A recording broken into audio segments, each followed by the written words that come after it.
नमस्कार दोस्तों। आशा करता हूँ कि आप सभी अच्छे होंगे। और आज एक बहुत ही अहम मुद्दे पर हम लोग चर्चा करने जा रहे हैं और उस पे हम लोग बातचीत करेंगे कि आखिर वो क्या है। तो सबसे पहले शुरुआत करने से पहले आपको मैं बताऊं कि आज हम लोग न्यूनतम समर्थन मूल्य पर बात करने जा रहे हैं। इसके हर पक्षों के बारे में हम चर्चा करेंगे। क्या है न्यूनतम समर्थन मूल्य? इसको शॉर्ट में इंग्लिश में हम लोग एमएसपी कहते हैं। न्यूनतम मिनिमम सपोर्ट प्राइस, इंग्लिश में मिनिमम सपोर्ट प्राइस, और हिंदी में इसको हम न्यूनतम समर्थन मूल्य कहते हैं। आपने अखबारों में, चर्चाओं में, टीवी डिबेट्स में आपने सुना होगा पक्ष विपक्ष को, बहुत सारी चीज़ें आप उससे भी जानकारी हासिल किए होंगे। लेकिन इसके बहुत सारे ऐसे पक्ष हैं जो इन चर्चाओं में सामने नहीं आते हैं, उस पे खुलकर बहस नहीं होती। जो चर्चाओं का और जो टीवी डिबेट्स का स्थिति है उसको आप बखूबी जानते हैं।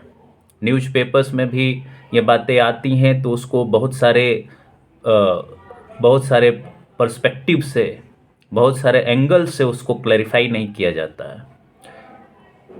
और इस डिस्कशन में हम लोग चर्चा करेंगे कि आखिर न्यूनतम समर्थन मूल्य इतना अहम क्यों है। हम कहते हैं कि भारत एक कृषि प्रधान देश है। किसान इस देश के आधार हैं, अन्नदाता हैं। उन्हीं के उगाए हुए अन्न फसलों के आधार पर हमारी जीवन चलती है। वो एक तरह से कहें कि आधारशिला हैं हमारे देश के, जिसे अन्नदाता हम कहते हैं, बहुत रिस्पेक्ट से हम नाम लेते हैं। तो इस पूरे परिदृश्य को, सारे पक्षों को, कि आखिर न्यूनतम समर्थन मूल्य क्या है, क्यों है, क्यों इतना इम्पोर्टेंट है किसानों के लिए, पूरे देश के लिए, समाज के लिए, पूरे व्यवस्था के लिए इतना अहम क्यों है और क्या है। इसी बात पर आज आपके साथ हम बात करेंगे। आप जानते हैं मेरा नाम अमित कुमार सिंह है।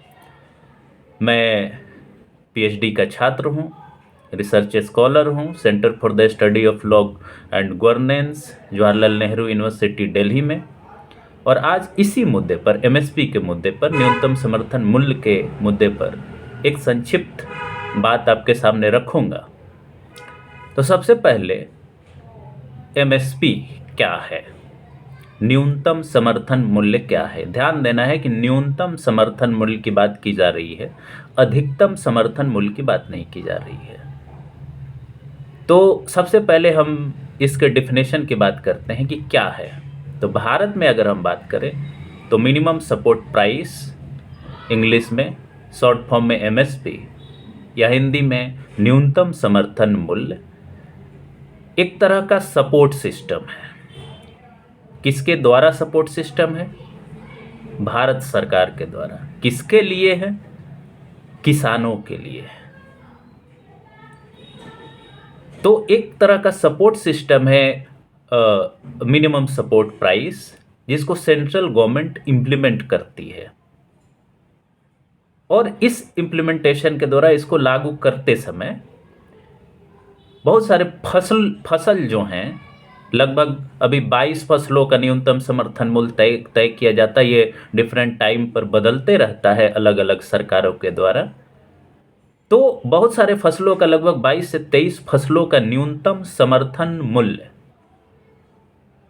भारत सरकार तय करते। इसमें आगे हम बताएंगे कि किसके रिकमेंडेशन पर होता है, उसका अलग एक मैकेनिज्म है। तो इन 22 फसलों का न्यूनतम समर्थन मूल्य अगर जब हम कहते हैं कि इस भारत सरकार तय करती है, तो इसका मतलब ये हुआ, दो चीज आपको यहाँ समझना है।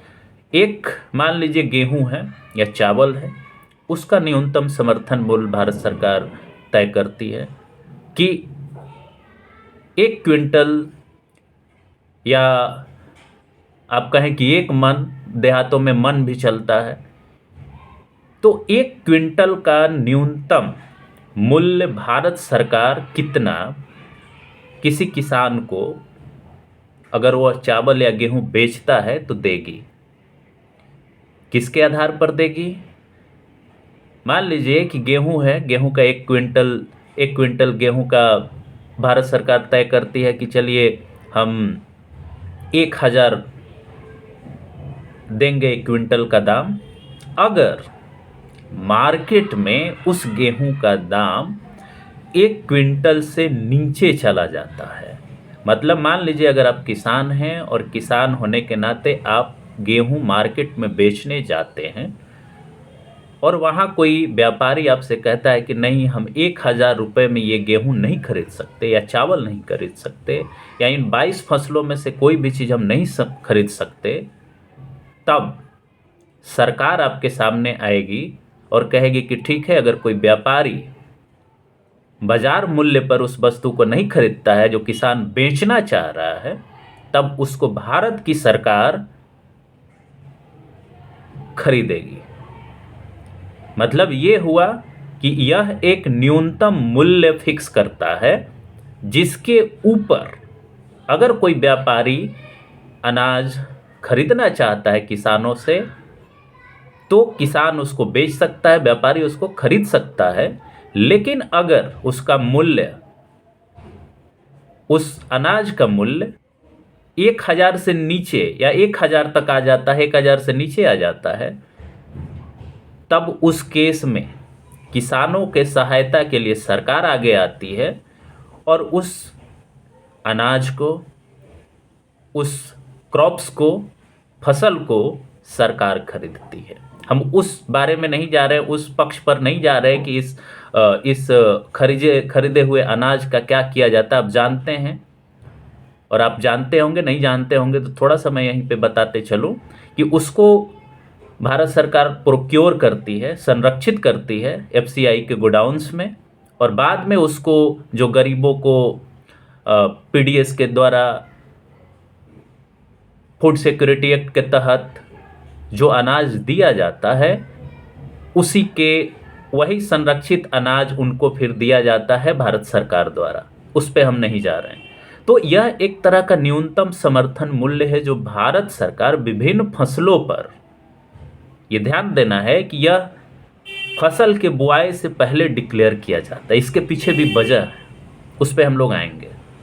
तो एक न्यूनतम समर्थन मूल्य है जो विभिन्न फसलों पर भारत सरकार किसानों के लिए डिक्लेयर करती है कि अगर किसी फसल का बाजार मूल्य इस न्यूनतम समर्थन मूल्य से के बराबर या कम हो जाता है तो भारत सरकार उस फसल को किसानों से डायरेक्टली खरीद लेगी।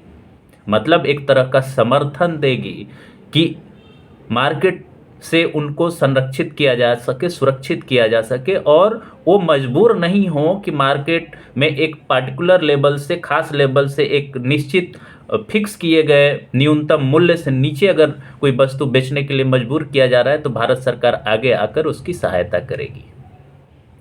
पहली बात। दूसरी बात, हमको ये समझना है कि आखिर ये कंसेप्ट आया कैसे, कब, क्यों। आप जानते हैं कि 1960s का, 1960 का जो दशक था, वो दशक भारत के लिए बहुत विपरीत परिस्थिति का दशक था। इसी समय 1960 के दशक में ग्रीन रिवॉल्यूशन होती है, हरित क्रांति की नींव रखी जाती है। यही वो दौर था जिसमें हम कृषि उत्पादों में आत्मनिर्भर होने की कोशिश कर रहे थे। और इसी समय मिनिमम सपोर्ट प्राइस का भी जन्म होता है। ये ध्यान देने वाली बात है, समझने वाली बात है कि यह एक समर्थन भारत सरकार द्वारा किसानों को दिया जाता है, सभी फसलों पर नहीं, कुछ फसलों पर। इसका किसी कानून में संरक्षण प्राप्त नहीं है, किसी कानून के द्वारा ये नहीं दिया जाता। एक नीतिगत समर्थन दिया जाता है किसानों को भारत सरकार के द्वारा, ये आपको समझना है। और इसी से आप ये समझ पाएंगे कि आखिर आज किसान, जो प्रदर्शनकारी किसान है, किसान संगठन है, वो क्यों न्यूनतम समर्थन मूल्य को एक कानूनी दर्जा दिलाना चाहते हैं। तो आपको ये बात समझनी होगी कि जब 1960 के दशक में एक अमेरिकन एग्रीकल्चर साइंटिस्ट थे डॉक्टर फ्रैंक डब्ल्यू पार्कर। फिर से नाम रिपीट मैं कर देता हूं, डॉक्टर फ्रैंक डब्ल्यू पार्कर ने, जो कि उस समय चीफ इकोनॉमिस्ट थे यूएस एड के। आपने यूएस एड का नाम सुना होगा। यूएस एड का फुल फॉर्म होता है United states agency for international development. और इसके चीफ साइंटिस्ट होने के नाते और उसी समय ये ministry of food and agriculture Bharat सरकार के भी सलाहकार थे। और इन्हीं ने न्यूनतम समर्थन मूल्य का कंसेप्ट दिया था, सजेशन दिया था कि भारत सरकार को किसानों के सहायता के लिए मिनिमम सपोर्ट प्राइस इंट्रोड्यूस करना चाहिए। और इसी सजेशन का नतीजा था कि 1966-67 में, उस समय आपको थोड़ा सा भी पॉलिटिकल हिस्ट्री याद होगा इस देश का, तो आपको याद होगा कि उस समय भारत के प्रधानमंत्री श्री लाल बहादुर शास्त्री ने उनके प्रयासों के तहत, और उस समय एग्रीकल्चर मिनिस्टर थे सी सुब्रमण्यम साहब, और उनके प्रयासों से 1966-67 में पहली बार भारत में न्यूनतम समर्थन मूल्य लागू करने का फैसला किया गया। उसी समय आपको ये भी मैं बताते चलूं, बहुत ही इंपॉर्टेंट ये इंफॉर्मेशन है कि उसी समय 1965 में एक कमीशन बनाया गया, जिसको उस समय एग्रीकल्चरल प्राइस कमीशन कहते थे।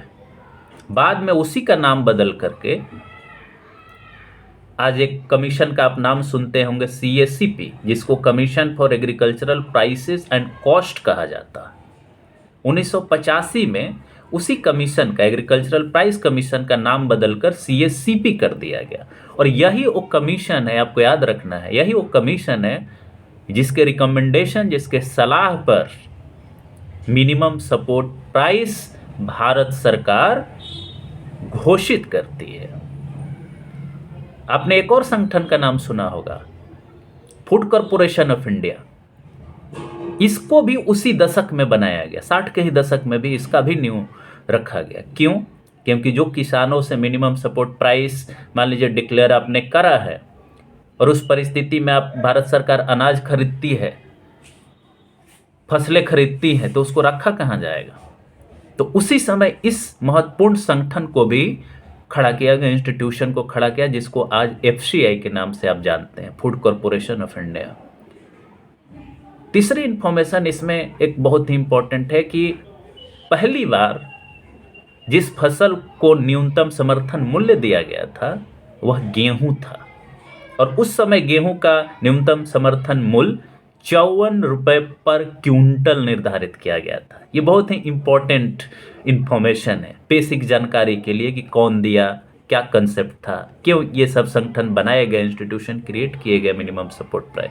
लेकिन एक बात आपको ध्यान रखना है कि ये किसी कानूनी संरक्षण के द्वारा नहीं है, एक ये भारत सरकार का पॉलिसी है, नीतिगत फैसला था, और वो नीतिगत फैसला कंटिन्यूअस, लगातार चला आ रहा है। और उस परिस्थिति में जब ये संरक्षण दिया गया था, तो ये संरक्षण देना जरूरी था, क्योंकि हम आत्मनिर्भर नहीं थे। किसानों को मोटिवेट करना जरूरी था कि अगर मार्केट में उनके अनाजों की खरीदारी नहीं होती है तो उनको समर्थन मिलना चाहिए सरकार से, और इसी सहायता के रूप में इस कंसेप्ट को भारत में लागू किया गया। दूसरी बात जो आपको समझनी है कि ये कैसे डिटरमाइन किया जाता है, क्या मैकेनिज्म है इसको डिटरमिन करने का कि कितना MSP किस फसल का होगा। तो हमने अभी आपके सामने चर्चा किया कि एक कमीशन है जिसको commission for agricultural costs and prices कहते हैं। यह मिनिस्ट्री ऑफ एग्रीकल्चर के अंतर्गत आता है, और यह कमीशन इंडिया में बहुत सारे फैक्टर्स को कंसीडर करके किसी भी वस्तु का, किसी भी फसल का, जो भी 22 या 23 फसलें हैं, उनका समर्थन मूल्य जारी करता है, जारी नहीं करता है, सॉरी, रिकमेंड करता है भारत सरकार को कि किसी फसल का कितना न्यूनतम समर्थन मूल्य रखा जा सकता है। ये रिकमेंडेशन होता है। ये भारत सरकार माने नहीं माने, ये उसके डिस्क्रिशन पर निर्भर करता है। तो ये ध्यान रखना है कि ये कमीशन बहुत इंपॉर्टेंट है। ये एक्सपर्ट कमीशन है, एक्सपर्ट कमिटी है, जो बहुत सारे फैक्टर को कंसीडर करके, क्या फैक्टर्स हो सकते हैं ये भी समझना जरूरी है। ये फैक्टर्स हैं कि किसी भी फसल के उत्पादन में कितना किसान का कॉस्ट लग रहा है, कॉस्ट ऑफ प्रोडक्शन जिसको आप कहते हैं। दूसरा, मार्केट में उस फसल का डिमांड और सप्लाई कितना है, कंज्यूमर कितने हैं, कितना पे मार्केट में उसका अभी खरीदारी चल रहा है, मार्केट प्राइस क्या है, कितना प्रोडक्शन होगा तो कितना उसका खरीदारी हो सकता है। तीसरी बात, मार्केट प्राइस क्या है, व्यापारी जो हैं किसानों से कितने मूल्य पर किसी वस्तु को खरीद रहे हैं या खरीदने की क्षमता रखते हैं। मॉनसून का क्या प्रभाव है, चौथा पॉइंट, चौथा फैक्टर, मॉनसून कैसा रहेगा,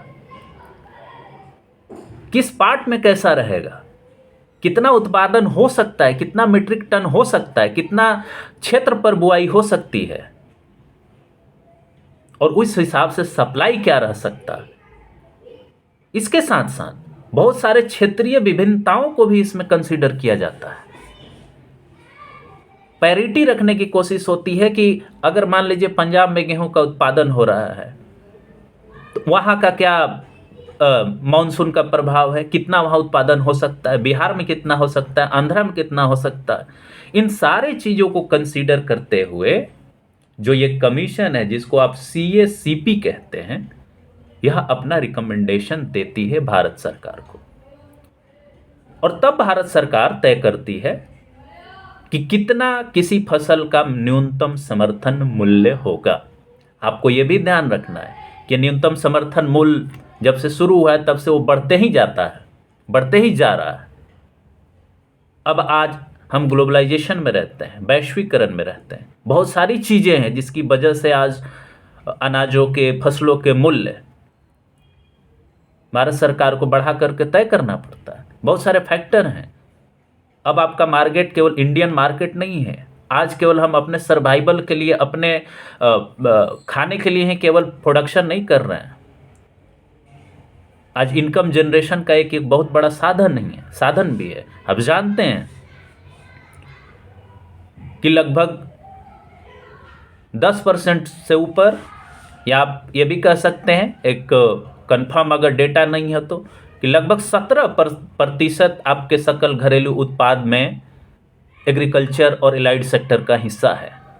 लगभग 60% से ज़्यादा अभी भी भारतीय कृषि पर निर्भर हैं। बहुत सारे लोग इसमें काम कर रहे हैं। कोविड के बाद ये डेटा सामने आया है भारत सरकार का कि बहुत सारे लोग जो पहले शहरों में, अर्बन सेंटर्स में काम करते थे, वो गांव की तरफ लौटे हैं और फिर से एग्रीकल्चर पे वो निर्भर होते जा रहे हैं। तो इन सारे परिस्थितियों को ध्यान में रखते हुए न्यूनतम समर्थन मूल्य तय किया जाता है भारत सरकार के द्वारा। जो तीसरा कंपोनेंट है इस डिस्कशन का, वो ये है कि आपने सुना होगा कि इन चर्चाओं में, इन डिबेट्स में, या जो किसान प्रदर्शनकारी थे उनके नेताओं की जो बातचीत हो रही थी मीडिया से, चाहे जो वार्तालाप मिनिस्टर से हो रहा था, एग्रीकल्चर मिनिस्टर से, उसमें बार बार एक चीज़ का जिक्र आ रहा था कि न्यूनतम समर्थन मूल्य कितना, और उसमें बार बार ये चर्चा आती थी या आ रही है कि न्यूनतम समर्थन मूल्य उतना जितना स्वामीनाथन आयोग ने रिकमेंड किया था। तो अब ये इम्पोर्टेंट है आपको जानना कि आखिर स्वामीनाथन आयोग क्या था। अब जानते होंगे, रिसेंटली कुछ महीनों पहले ये न्यूज़ आई थी कि डॉक्टर MS स्वामीनाथन को भारत रत्न से सम्मानित किया गया। ये बहुत ही खुशी की बात है। और उनके नेतृत्व में 2004 में एक कमीशन बना था, जिसको नेशनल कमीशन ऑन फार्मर्स कहते हैं। और उसी कमीशन को ये उनके नेतृत्व में बना था, इसलिए माना जाता है कि उसको कहा जाता है कि वो स्वामीनाथन आयोग है। उसने कुछ रिकमेंडेशन दिया था और उस रिकमेंडेशन में एक फॉर्मूला दिया गया था, जो बहुत सारे न्यूज़पेपर्स में इस फॉर्मूले की बातचीत चल रही है, जिसको C2 + 50% फॉर्मूला कहते हैं। C2 + 50% formula.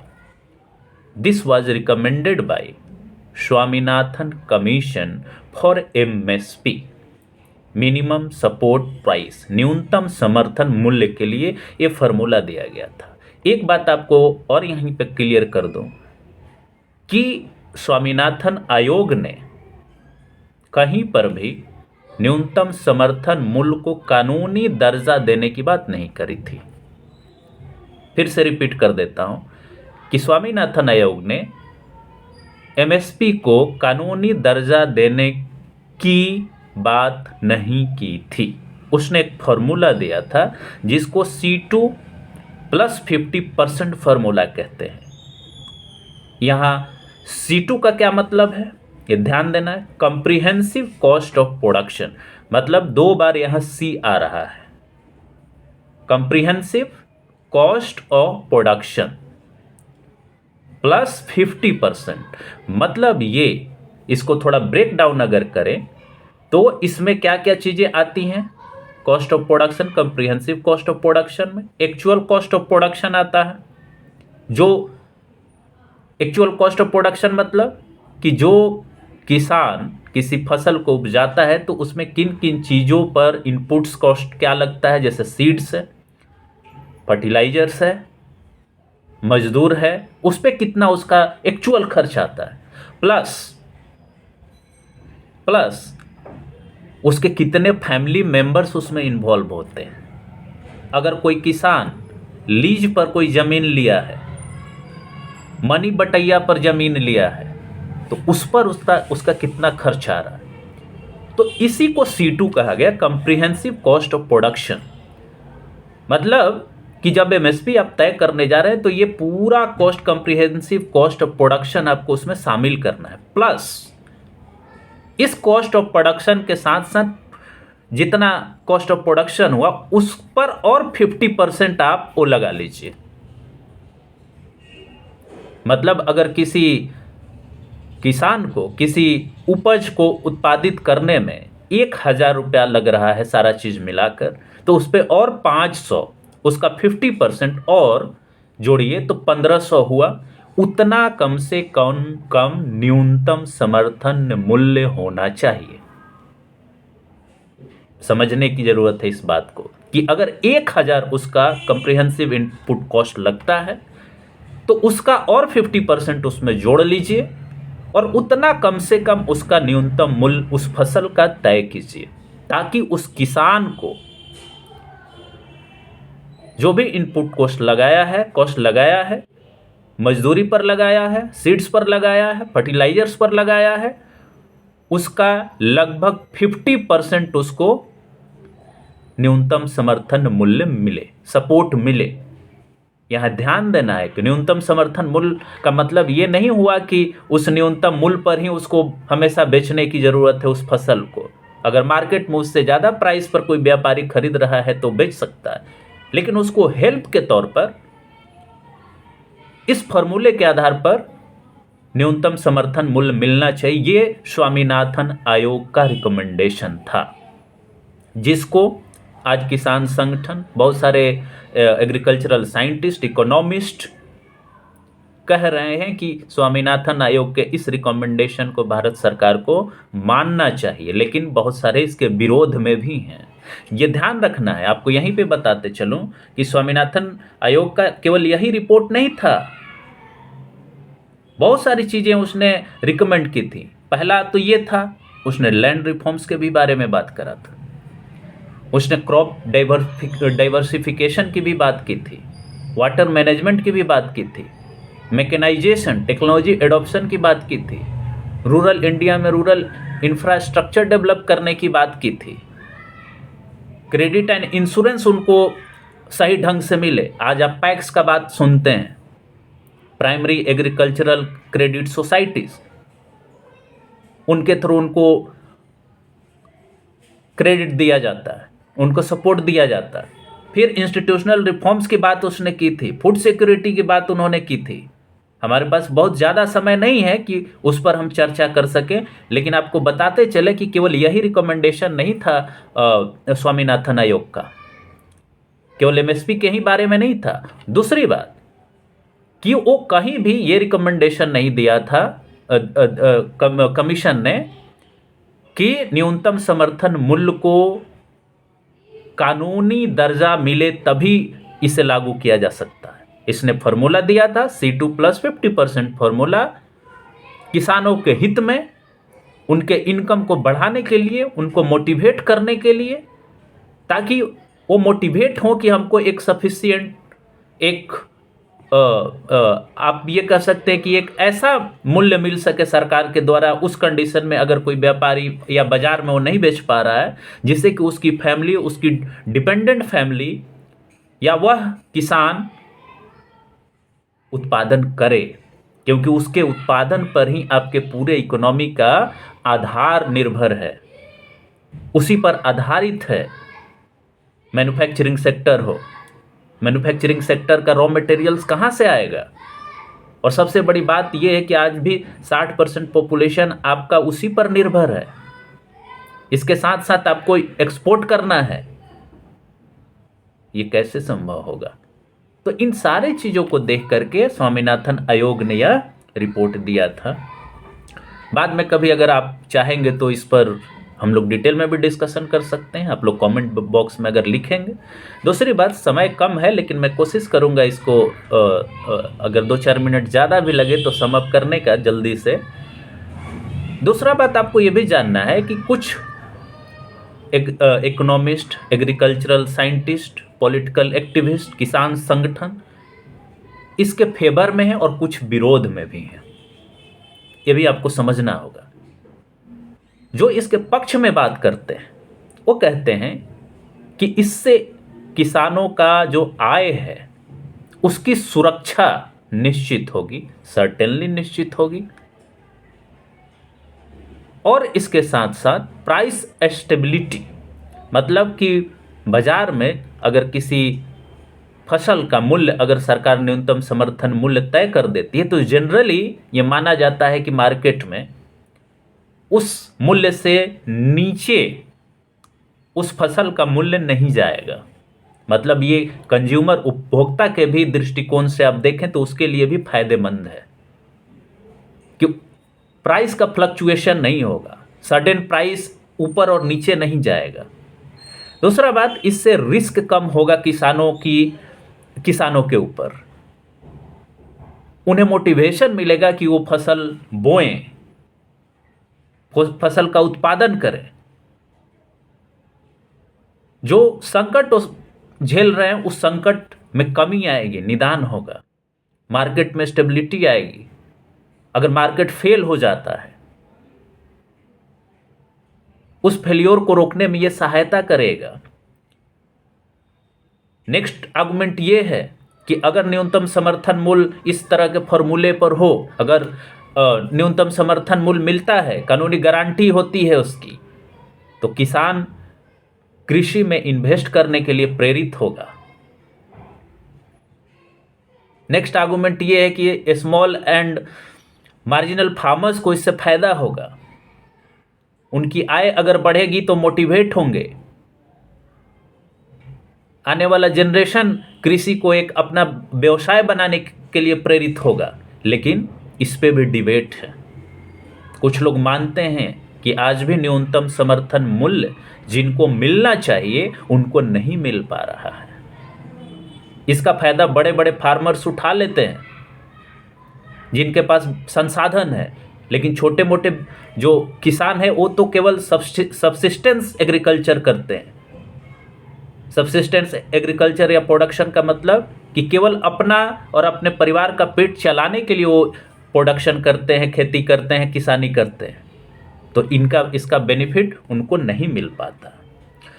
इसके इसके साथ साथ इसके खिलाफ में भी आर्गुमेंट्स हैं, ये भी आपको ध्यान में रखना है। एक बैलेंस आपको अप्रोच लेकर चलना होगा ये समझने के लिए कि इसके क्या फायदे, क्या नुकसान है, क्या है, नहीं है। तो बहुत सारे एग्रीकल्चरल साइंटिस्ट, इकोनॉमिस्ट इस बात को अपोज करते हैं कि अगर इसे लीगल गारंटी दे दिया गया, कानूनी गारंटी दे दिया गया, दर्जा दे दिया गया, तो भारत के राजकोष पर बहुत बुरा प्रभाव पड़ेगा। भारत सरकार के पास उतने पैसे नहीं है कि इसका लीगल गारंटी दे दे। उनका कहना है कि समय समय के हिसाब से किसानों को सहायता देने के लिए भारत सरकार न्यूनतम प्रयास करती है।